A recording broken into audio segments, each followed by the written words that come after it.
नमस्कार, जनपक्ष में आपका स्वागत है। मैं हूं प्रियदर्शन। बोल के लब आज़ाद हैं तेरे, बोल के जुबां अब तेरी है, बोल के सुतवां जिस्म है तोरा तेरा, बोल की जान अब तेरी है। दोस्तों, आज मैं बात कर रहा हूं फैज़ अहमद फैज़ की। मैंने कहा था कि उर्दू शायरी के जो 5 मकाम मुझे बेहद प्रिय हैं, उनमें मैंने गालिब की चर्चा की, मीर पे बात की, इकबाल पे बात की, फिराक गोरखपुरी पे बात की। आज फैज़ अहमद फैज़ का जिक्र। ये सच है कि गालिब और मीर को इस उपमहाद्वीप में, भारत पाकिस्तान के इस खित्ते में एक अलग सी शोहरत मिली। हर तरह की नज़में, हर तरह की गज़लें उनकी लोगों की ज़ुबान पे रहीं। लेकिन फैज़ अहमद फैज़ ने शायद सारी दुनिया में गज़लों को, नज़मों को, उर्दू कविता को एक अलग मुकाम दिया। वो शायद दुनिया में मशहूर उर्दू के सबसे बड़े शायर रहे और ठेठ सियासी शायर, ठेठ राजनीतिक शायर। इसके पहले उर्दू शायरी में मतलब ऐसा नहीं कि सामाजिक या सियासी मुद्दे नहीं होते थे, लेकिन हुस्न, इश्क, ज़िंदगी और फ़लसफ़े के आसपास सिमटी शायरी जब फैज़ के हाथों लगी तो फैज़ ने उसमें बिल्कुल इतनी राजनीति डाली, इतनी बगावत डाली, इतना इनकलाब डाला कि उसकी खुशबू और उसकी आंच सारी दुनिया में महसूस की जाने लगी। मैं आज फैज़ के ज़िंदगी के कुछ किस्से भी बताऊंगा जो बड़ी पुरपेच गलियों से गुजरती रही है, और उनकी कुछ नज़मों और गज़लों को भी याद करूंगा जो हो सकता है कि आपको उनमें बहुत सारी याद हों। तो लेकिन जिससे मैं शुरुआत करना चाहता हूँ वो नज़्म उनकी यथार्थ की पकड़ जो है उसका सुराग देती है। हुस्न और इश्क के बीच, हुस्न और इश्क को याद करते हुए किस तरह वो सियासत की ओर मुड़ते हैं, किस तरह ज़माने और सरोकार की ओर मुड़ते हैं। ये देखिए, मुझसे पहली सी मोहब्बत मेरे महबूब ने मांग, मैंने समझा था कि तू है तो दरख्शां है हयात, तेरा गम है तो गमे दहर का झगड़ा क्या है, तेरी सूरत से है आलम में बहारों को सबात, तेरी आँखों के सिवा दुनिया में रखा क्या है, तू जो मिल जाए तो तकदीर निगूं हो जाए, यूं न था मैंने फ़कत चाहा था यूं हो जाए। इसके बाद जो फैज़ मिलते हैं वो पता चलता है किस पाए के शायर हैं। और भी दुख हैं ज़माने में मोहब्बत के सिवा, राहतें और भी हैं वस्ल की राहत के सिवा। इसके बाद सुनिए, अनगिनत सदियों से तारीख बहीमाना तिलिस्म, रेशमो अतलसो किम ख्वाब में बुनवाए हुए, जा बजा बिकते हुए कूचाए बाजार में जिस्म, खाक में लिथड़े हुए खून में नहलाए हुए, जिस्म निकले हुए अमराज के तन्नूरों से, पीप बहती हुई गलते हुए नासूरों से, लौट जाती है उधर को भी नज़र क्या कीजिए, अब भी दिलकश है तेरा हुस्न मगर क्या कीजिए, और भी दुख हैं ज़माने में मोहब्बत के सिवा, राहतें और भी हैं वस्ल की राहत के सिवा। दोस्तों, ये फैज़ हैं। ऐसी हकीकत के पकड़ जो है, कई बार मुझे लगता है कि साहिर में वो थी और भी कुछ शायरों में रही होगी, मिजाज में कई बार दिखाई पड़ती है, हालांकि रोमानियत की तह में लिपटी हुई फैज़ में भी है वो। लेकिन फैज़ की ज़िंदगी जो है वो मतलब दुनिया के अलग अलग हिस्सों में उन्होंने समय गुजारा, जलावतनी झेली, जेल काटी। 2 बार उनको जेल जाना पड़ा। एक बार तो 1951 में इल्ज़ाम लगा अयूब खान के ख़िलाफ़ बगावत का। किस्सा ये है कि अकबर खान शायद नाम था उनका, जो उस समय मेजर जनरल थे, और शायद वो बगावत की संभावनाओं पर विचार करने के लिए कोई बैठक रखी गई थी जिसमें जूनियर होने के नाते फैज़ को होना ही था। फैज़ उस बैठक में थे, बगावत की बात टाल दी गई, लेकिन ये बात पहुंच गई अयूब खान तक और उन्होंने सबको गिरफ्तार करके जेल में डाल दिया। 5 साल उनके जेल में कट गए। और शायद जिंदानामा जो है, जो उनकी गज़लों की किताब है नज़मों की, वो वहीं से निकली। मैं बता दूं कि कई किताबें फैज़ की जो हम लोग लगातार पढ़ते रहे, जानते रहे, देखते रहे, जैसे जिंदानामा के अलावा नक्श फरियादी, दस्ते सबा, सरे वादी सीना और ऐसी कई किताबें उनकी हैं जो आपको कहीं भी मिल जाएंगी। उनको पढ़ने का अपना सुख है।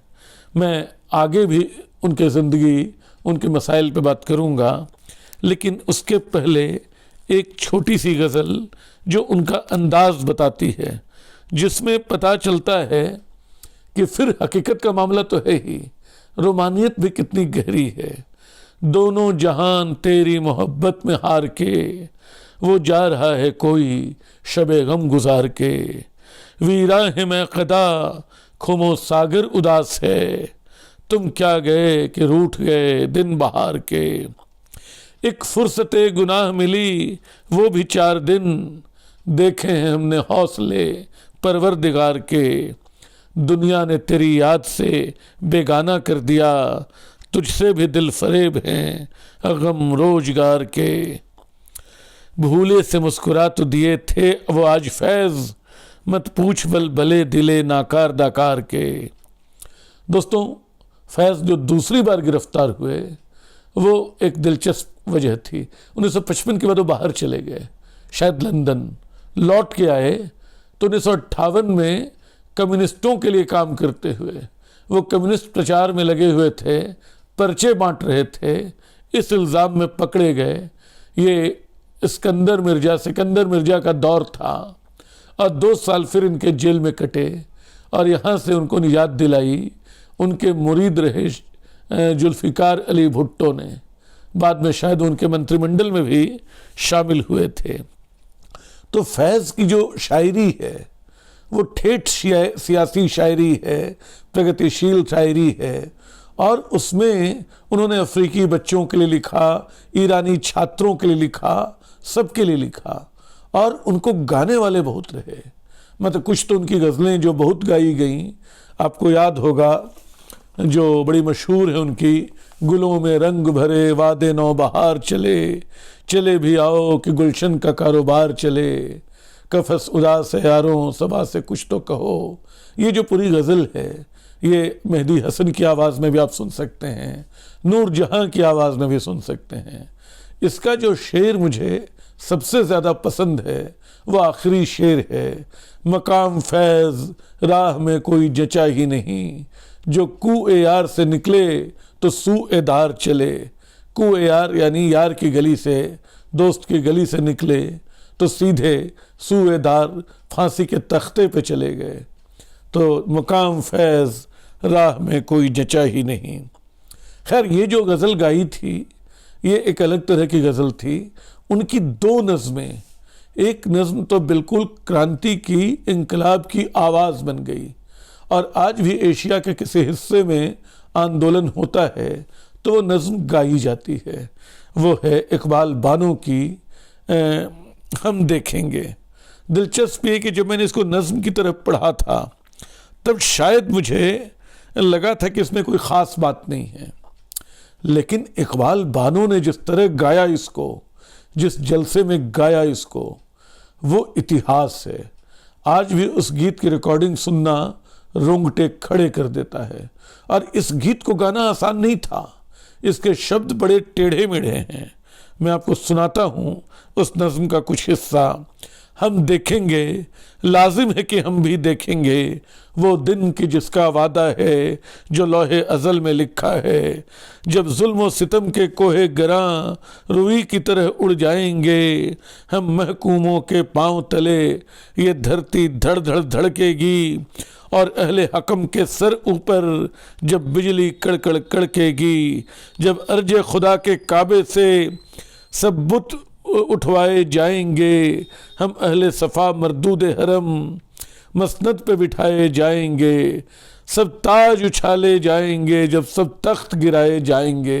ये नज़्म थोड़ी और आगे भी है, मैं लेकिन यहीं पे इसको इसलिए ख़त्म कर रहा हूँ याद दिलाते हुए, धड़ धड़ धड़कती धरती, कड़कड़ कड़कती बिजली, इसको गाना आसान नहीं था, लेकिन इकबाल बानो ने और कुछ गाया हो न गाया हो, इस गीत को, इस नज़्म को इस तरह गाया कि कमाल कर दिया। वो मुझे याद आया कि कुछ बरस पहले, हालांकि उस आंदोलन का नाम ले लेते थोड़ी हंसी आती है, अन्ना आंदोलन के समय भी लोग हम देखेंगे गाने चले आए।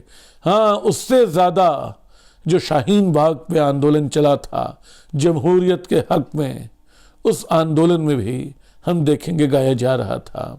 तो ये क्रांतिकारियों का, बागियों का गीत है जो पाकिस्तान से हिंदुस्तान और सारी दुनिया में फैल रहा है। जिस दूसरे गीत की, जिस दूसरी नज़्म की मुझे याद है, जो मुझे बहुत अच्छा लगता है, नूर नैयरा की आवाज़ में है। नूर नैयरा जो है दिलचस्प को हिंदुस्तान में पैदा हुई थी, खैर अभी मैं उन पे नहीं जाऊंगा। ये गज़ल भी जो है, इसको जो गाया है इस नज़्म को, आज बाज़ार में पा बजौला चलो, चश्मे नम जाने शोरीदा काफ़ी नहीं, तोहमते इश्क पोशीदा काफ़ी नहीं। आज बाज़ार में पा बजौला चलो, दस्त अफशां चलो, मस्त रक्सां चलो, खाक बसर चलो, खूं बदामा चलो, राह तकता है सब शहर जाना चलो, हाकिम शहर भी, मजमाए आम भी, तीरे इल्ज़ाम भी, संगे दुश्नाम भी, सुबह नाशाद भी, रोज़े नाकाम भी, इनका दमराज अपने सिवा कौन है, इनका दमसाज अपने सिवा कौन है, शहर जाना में बासफ़ा कौन है, दस्ते जाना में दस्ते कातिल के शाया रहा कौन है, रखते दिल बांध लो दिल फिगारों चलो, फिर हम ही कत्ल हो आए यारों चलो, आज बाज़ार में पा बजौला चलो। तो ये जो है, ये फैज़ हैं, और फैज़ ने सारी ज़िंदगी, और मैं बताऊं कि जब दोबारा वो जेल से छूटे दूसरी बार, उनकी शादी के भी किस्से हैं। शादी उन्होंने जो की थी, वो की थी एक महिला, वो बरतानवी कम्युनिस्ट पार्टी से संबंधित थी, ब्रिटिश की कम्युनिस्ट पार्टी से संबंधित वो थी एलिस कैथरीन जॉर्ज। वो 16 साल कम्युनिस्ट पार्टी से जुड़ी रहीं। इनकी शादी जो हुई थी कश्मीर में हुई थी, और आप हैरान होंगे कि इनका निकाह जो पढ़वाया था शेख अब्दुल्ला ने पढ़वाया था। मजाज और जोश मलिहाबादी ने भी इस समारोह में शिरकत की थी। एक बात और बता दूं, जियाउल हक के समय ये गीत इकबाल बानो का जो गूंजा था, फैज़ के लिए वहाँ रहना नामुमकिन सा हो चला था। तो एक शाम फैज़ निकले जैसे सिगरेट पीने निकल रहे हों, और सीधे बेरूत पहुंच गए। बेरूत जो है लेबनान की राजधानी, वहाँ उन दिनों फ़िलिस्तीन के आंदोलन का वो एक बड़ा केंद्र होता था, और यासिर अराफात इनके दोस्त थे, फैज़ अहमद फैज़ के। आपको बता दूं कि इनकी शोहरत बहुत बड़ी थी। जैसे 1962 में सोवियत संघ ने इनको लेनिन शांति पुरस्कार दिया था, और लेनिन शांति पुरस्कार उस कम्युनिस्ट दुनिया में नोबेल प्राइज़ के बराबर का माना जाता था। कहते ये भी हैं कि 1984 में इंतकाल से ठीक पहले इनका नाम नोबेल प्राइज़ के लिए भी रिकमेंड किया जा रहा था, शायद उसकी सूची में वो थे, लेकिन उनका उसके पहले देहांत हो गया। तो वो ये आखिर इनकी खूबी क्या थी? बड़ी आसान सहज नज़में, बड़ी आसान गज़लें, लेकिन वो दिल को छूने, दिमाग को मथने वाली गज़लें। एक मतलब मैं बोलते जाने की इच्छा हो रही है, लेकिन मैं एक और गज़ल जो सुनाना चाहता हूँ वो ये है, दिल में यूं अब तेरे भूले हुए गम आते हैं, जैसे बिछड़े हुए काबे में सनम आते हैं, एक एक करके हुए जाते हैं तारे रोशन, मेरी मंजिल की तरफ तेरे कदम आते हैं।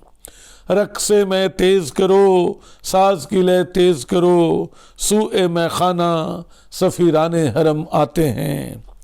कुछ हमी को नहीं एहसान उठाने का दिमाग, वो तो जब आते हैं माइल बकरम आते हैं। और कुछ देर न गुज़रे शब फ़ुरक़त से कहो, दिल भी कम दुखता है वो याद भी कम आते हैं। दोस्तों, ये जो फैज़ की शायरी है वो एशिया की आवाज़ थे एक तरह से। एशिया की आवाज़ जो सारी दुनिया में गूंजती थी। हालांकि शायरों को कई बार मुल्कों के हिसाब से ढलना पड़ता है, इसकी एक उदास करने वाली दास्तान भी मैंने सुनी है। कहते हैं कि जब 71 में ढाका यूनिवर्सिटी में जो कुछ हुआ और बांग्लादेश को जो कुछ भुगतना पड़ा, बाद में बांग्लादेश बना पूर्वी पाकिस्तान के बाद, तो फैज़ खामोश रहे। ये खामोशी बांग्लादेश के नौजवानों को काफ़ी चुभी। 75 में फैज़ वहाँ गए या कुछ साल बाद वो गए वहाँ और लड़कों ने उनका विरोध किया। तब शायद उन्होंने लिखा था, हम तो ठहरे अजनबी कितनी मदारातों के बाद, खून के धब्बे धुलेंगे कितनी बरसातों के बाद, जो पूरी गज़ल है मुझे याद नहीं है। लेकिन वो कहते हैं कि बांग्लादेश के दुख से वो वहाँ से उनको जिस तरह का जो कुछ झेलना पड़ा, उसके बाद उन्होंने लिखा था। तो एक शायर को अपने किए का तो चुकाना ही पड़ता है मोल, न किए का भी मोल कई बार चुकाना पड़ता है। फैज़ ने भी चुकाना भी चाहिए था। आखिरी में याद करते हुए उनको, हम परवरिशे लौह कलम करते रहेंगे, जो दिल पे गुजरती है रकम करते रहेंगे। हाँ, तलखिए अय्याम भी और बढ़ेगी, दस्ते सितम इज्जे सितम करते रहेंगे। यानी सितम करने वाले हाथ सितम करने का अभ्यास करते रहेंगे, लेकिन हम परवरिशे लौह कलम करते रहेंगे, जो दिल पे गुजरती है रकम करते रहेंगे। दुर्भाग्य से आज पूरे दक्षिण एशिया में तरह तरह के तनाव हैं, तरह तरह की फ़िरका परस्ती है, वामपंथ या प्रगतिशील चेतना पीछे धकेली जा चुकी है और ऐसे में एक फैज़ की ज़रूरत अब भी महसूस होती है, बड़ी शिद्दत से महसूस होती है। आज इतना ही, शुक्रिया।